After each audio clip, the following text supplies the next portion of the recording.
म्हणजे आज मी पालघरला इथे आपल्या ग्लोबल कोकणमध्ये आहे आणि इथे एक जबरदस्त असा स्टॉल आहे.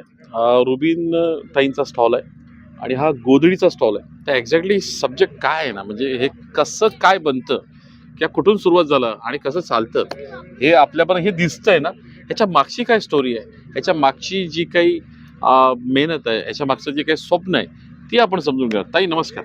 नमस्कार. काय आहे एक्झॅक्टली तुमचा हा स्टॉल?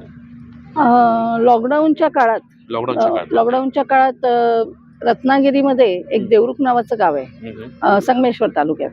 तर तिकडच्या महिलांना हाताला काम पाहिजे म्हणून आम्ही कलेतनं रोजगार निर्माण व्हावा अशा पद्धतीत हाती टाक्यांच्या गोधड्यांचं सुरू केलं. अर्धा गट होता जो मशीन वर्क करणारा होता, त्यांच्याकडनं आम्ही कॉटनची पायपुसणी सुरू केली. लॉकडाऊनला बायकांना काम मिळालं. वर्ष दीड वर्षानंतर आम्ही एक्झिबिशन मध्ये भाग घेऊन बाहेर पडायला लागलो. पण आम्ही प्रशिक्षण घेऊन बायकांना तयार पण केलं, कारण गोधड्या शिवणारा जो सिनियर सिटीजन आहे आता राहिलेला नाहीये.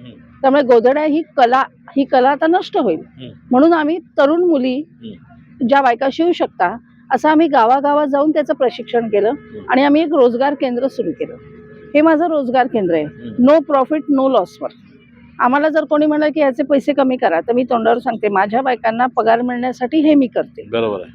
अशा पद्धतीने आम्ही छोटी छोटी प्रोडक्ट्स वाढवली. पण हाती टाक्यांच्या गोधड्या आणि कॉटनची पायपुसणी हे आमचं मेन प्रोडक्ट आहे. असं आहे, आम्हाला चांगला रिस्पॉन्स मिळतो जिथे जाऊ तिथे. कारण 3000पासून आहे, कारण माझ्या गोधड्या स्टार्टिंग रेंज काय? 3000 स्टार्टिंग रेंज आहे. 7x5 8x6 अशी त्याची साईज असते, बऱ्यापैकी मोठी असते आणि सगळा कपडा माझा नवीन आहे. ओके, ह्याच्यात माझ्याकडे जुनं काही नाही, काहीही नाही. याच्यामध्ये मांजर पाटाचे 3 लेयर्स, वरचा एक लेअर आणि खालचा एक लेअर, अशा 5 लेअर मध्ये माझी गोधडी बनते. आणि वरचं फॅब्रिक पण चांगल्या पद्धतीचं असतं. कस्टमरने घेतल्यानंतर मी सांगते धुतलं आणि जर कलर गेला तर मी तुम्हाला वेगळा पीस देणार.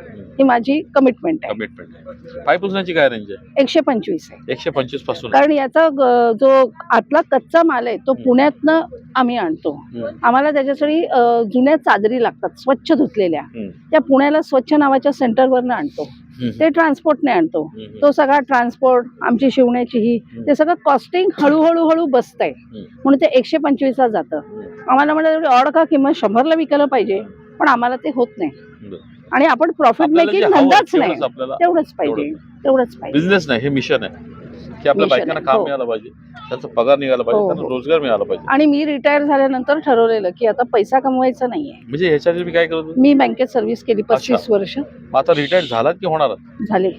ओके, तेव्हाच तुम्ही ठरवलं की बाबा हे.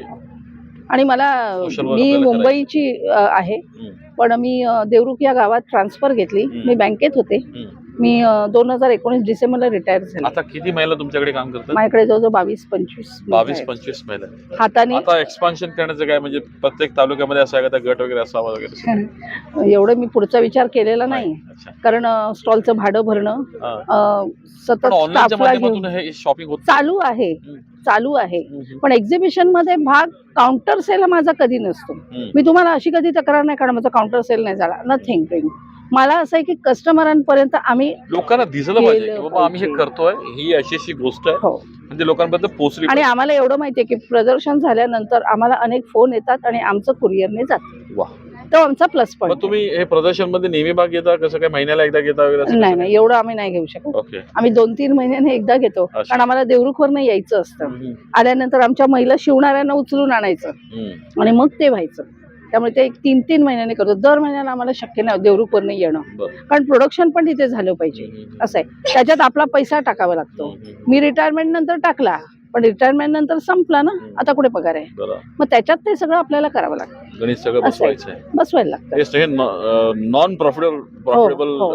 आणि याला कोणाचे डोनेशन्स नाही, कारण आम्ही सरकारच्या अंडर किंवा आम्ही रजिस्ट्रेशन केलेलं नाही. महिलांना जे आपण काम मिळालं पाहिजे, पगार निघाला पाहिजे, त्याचा पगार मिळाला पाहिजे. कधी कधी पगार द्यायलाही क्रश येतो. एखाद्या वेळी माल पडून राहिलं तर सगळ्या महिला पगारावरती आहे. पगार म्हणजे जेवढं प्रोडक्ट शिवतात ते पैसे, तेवढे पैसे देणे. पण मग आमच्या महिला 2-2 महिने शांत असतात, पण मी तिथे समोर असते. काय झालं ते त्यांना पूर्ण माहिती असतं. तर म्हणजे असा हा नाविन्यपूर्ण विषय आहे आणि आपल्या सगळ्यांना या विषयाला मदत करायची. मदत म्हणजे काय, ते डोनेशन नाही करायचं, तर हे बरोबर. प्रोडक्ट वापरायचे. प्रोडक्ट बरोबर काय आहे. काय आहेत, त्यांच्याकडे पायपुसणे आहेत, त्याच्यानंतर हे घरी हे पोळी असं पोळी नाही. असं नाही, म्हणजे काय तर प्रत्येक घरात लागणारी गोष्ट आहे. ही काय रेंजमध्ये ताई? 60 रुपये. 60 रुपयाला ही वस्तू मिळते. 60 रुपयाला ही आहे. 125ला पायपुसणे आहेत. आता ह्या दोन गोष्टी आपल्याला सतत लागतात आणि त्याचबरोबर मग आपल्याला लागत असेल तर आपली गोजडी आहे, चादर वगैरे असं काही प्रकार वगैरे वेगळं नाही काय ठेवलंय? नाही नाही नाही. गोधडी आहे. एकच ठेवलंय. गोजडीमध्ये काही प्रकार ठेवलेत? गोधडीत जाडी पॅचेसचे पातळ असतात. वगैरे असं काही? पांघरूची गोजडी वेगळी, अंगावर घ्यायची गोजडी वेगळी, असं काही? मुंबईच्या हवेला साजेशी माझी गोधडी आहे, बरं, पण तसही बेडरूम्स एसीचे तसं असतात. नाही, म्हणजे असं मला म्हणायचं की गोजडीमध्ये पण आपण म्हणजे Patches. जुनी आपण जो प्रकार होता तर हो. हांतराच्या वेगळ्या असायच्या, हो हो, आपल्या पांघरायच्या आंधळ्याच्या वेगळ्या नाही, आपण पांघरायच्या करतो. पांघरायच्या करतो आपण. सो पांघरुण म्हणून जे आपल्याला एसी मध्ये जर झोपतोय हो. आणि आपल्याला चांगलं पांघरुण लागतो आणि आपण जे काही चायना विनाचा माल घेतो त्यापेक्षा मी म्हणेन एकदा तुम्ही ट्राय करा आणि वन टाइम बाईंग आहे, मला वाटतं एकदा घेतली तर तुम्हाला 5 वर्ष अगदी. बघायचं नाहीये. अगदी. असा हा प्रोडक्ट आहे.